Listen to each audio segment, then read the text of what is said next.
नमस्कार साथियों। South east Asia के दो देशों के बीच इस वक्त जंग जैसे हालात हैं। हालात क्या, जंग ही चल रही है।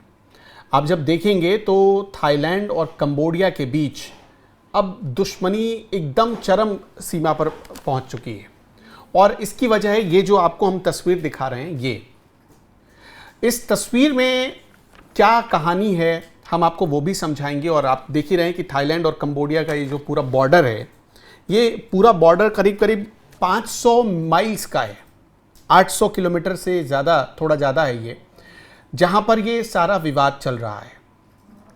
और थोड़ी देर पहले आपने एक मैप देखी थी, जो मैप है वो मैं आपको फिर से दिखाता हूँ। उसमें एक सुरीन नाम की जगह है, उस सुरीन नाम की जगह पर ही ये सारा विवाद आकर केंद्रित हो गया है। और उसी सुरीन नाम की जगह पर वो मंदिर भी है, वो धर्मस्थल भी है जिसकी तस्वीर आप थोड़ी देर पहले, हाँ ये वो धर्मस्थल है जहां पर जिसकी तस्वीर आप पहले देख रहे थे। अब इसकी कहानी आपको समझाते हैं कि ये पूरी कहानी क्या है। दोनों देशों के बीच जो युद्ध अभी चल रहे हैं उसमें करीब करीब बताया जा रहा है कि 1 लाख से ज़्यादा लोग विस्थापित हो चुके हैं। थाईलैंड ने F-16 से कंबोडिया पर अटैक कर दिया है, टैंक, गोलियां सब कुछ चल रही हैं। और इससे क्या हुआ है कि साउथ ईस्ट एशिया के हालात अब बिगड़ने लगे। ये देखिए थाईलैंड कंबोडिया का ये बॉर्डर है, इसी बॉर्डर पर वो पूरा विवाद चल रहा है। अब इस पे आप जो सुरीन नाम की जगह देख रहे हैं, ये वो सुरीन नाम की जगह है जहां पर ये पूरा विवाद है। और उसके बगल में, सुरीन के ठीक बगल में आप देख रहे हैं उबोन रच्चाथानी।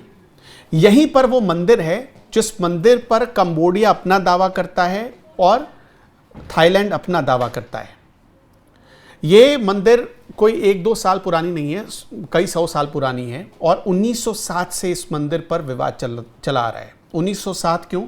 1907 में ही कंबोडिया और थाईलैंड के बीच सीमा का बंटवारा हुआ था। और बंटवारा किसने किया था? उस वक्त कंबोडिया में फ्रांस का राज था। तो फ्रेंच ने, जो फ्रेंच कॉलोनियल थे, उन्होंने बंटवारा किया। और उस बंटवारे में कंबोडिया के हिसाब से, कंबोडिया ये कहता है कि हमारे हिसाब से मतलब बंटवारा हुआ। कंबोडिया का उस समय कंबोडिया की डिमांड भी थी और चूंकि वहाँ फ्रांसीसियों का राज था तो उन्होंने अपने हिसाब से इसका बंटवारा किया। अब वहाँ पर जब बंटवारा हुआ तो थाईलैंड के लोगों ने इसे स्वीकार नहीं किया। उन्होंने कहा कि ये बंटवारा एक तरफा है। इसमें एक मंदिर है जिसे मैं बता रहा था, युबोन रच्चाथानी, उस मंदिर पर थाईलैंड ने अपना दावा ठोक दिया और यहीं से दोनों के बीच विवाद बढ़ने लगा। आपको एक तस्वीर दिखाते हैं। ये विवाद और क्यों चरम पर पहुंच गया, इसके पीछे भी वजह है। ये जिसकी आप तस्वीर देख रहे हैं, इनका नाम है पैंतोतर्न शिनेवात्रा। ये जो थाईलैंड के एक बहुत बड़े लीडर हैं। थाईलैंड के लीडर, इनके पिता का नाम है तक्षिन शिनावात्रा।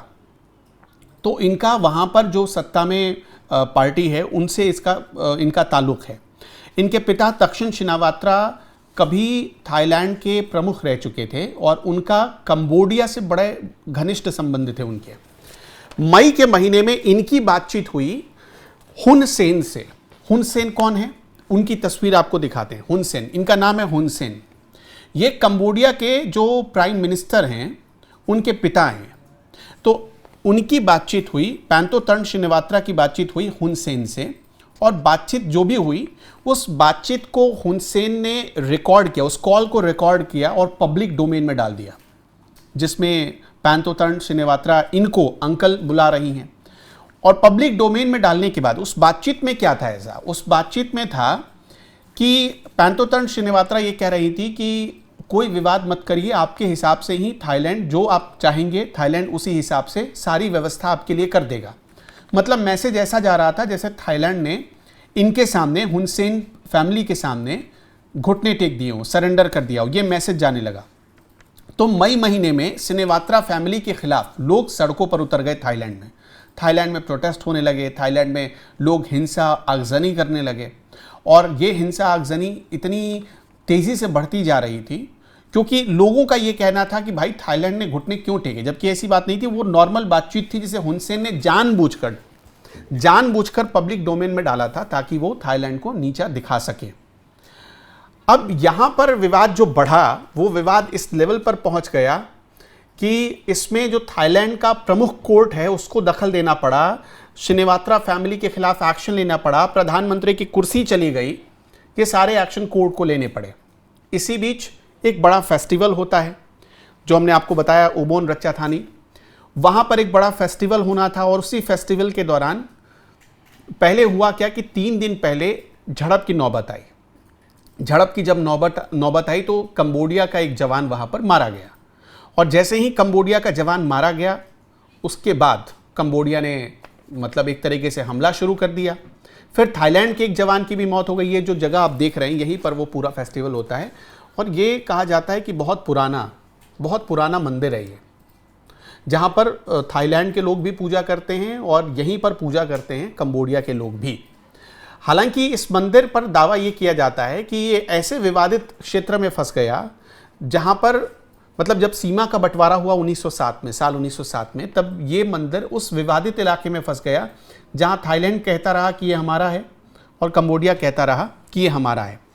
हुन सेन का दावा है कि प्रसाद ता मुएन थोम इस मंदिर का नाम है, प्रसाद ता मुएन थोम।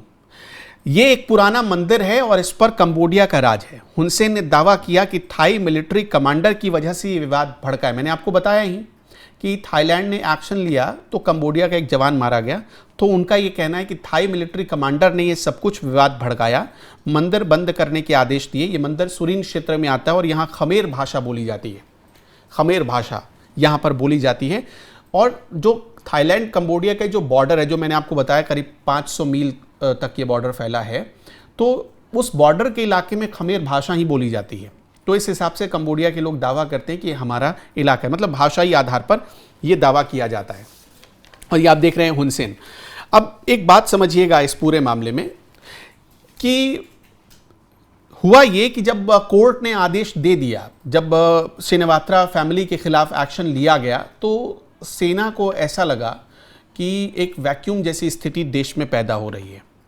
तो उसके बाद सेना भी अपने हिसाब से काम करने लगी, क्योंकि कोई ऊपर से आदेश का इंतज़ार नहीं करना, सेना को अपने हिसाब से काम करना।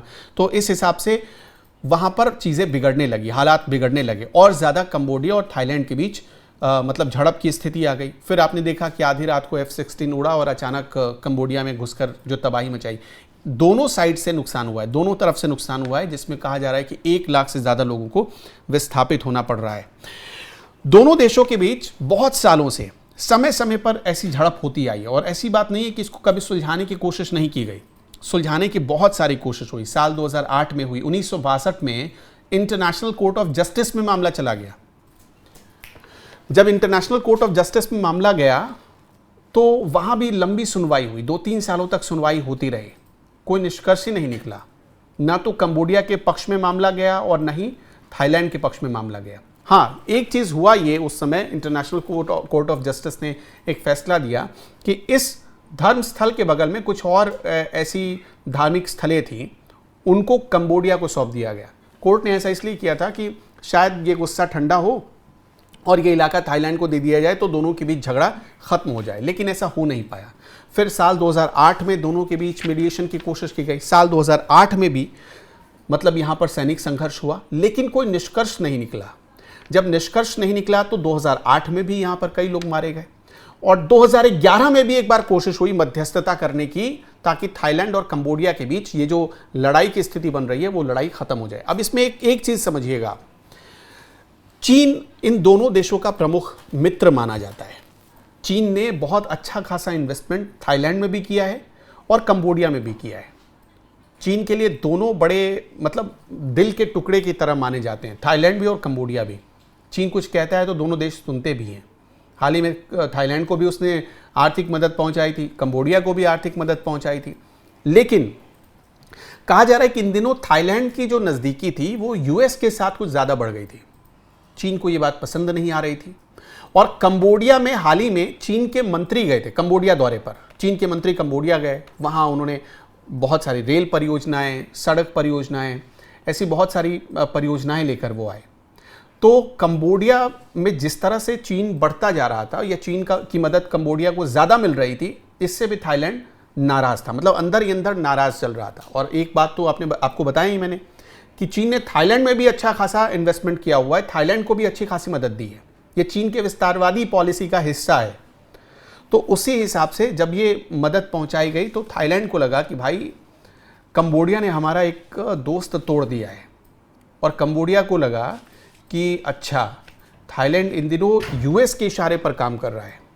अब ये जो गलतफहमी पैदा हुई इसने और हालात बिगाड़ दिए और युद्ध जैसी नौबत पैदा कर दी। नतीजा आपके सामने है, कई लोग मारे जा चुके हैं, 1 लाख से ज़्यादा लोग बेघर हो चुके हैं, और अभी तक ऐसा लगता नहीं कि ये युद्ध किसी नतीजे पर जाकर ख़त्म होने वाली है। सोचिए 1972 से ये कोशिश की जा रही है कि दोनों देशों के बीच कोई मध्यस्थता करा दी जाए और बात ख़त्म कर दी जाए, लेकिन ऐसा हुआ नहीं, कोई निष्कर्ष नहीं निकला। आपको क्या लगता है इस पूरे मामले में कैसे निष्कर्ष निकल सकता है, क्या हो सकता है, हमें कमेंट बॉक्स में ज़रूर बताइएगा।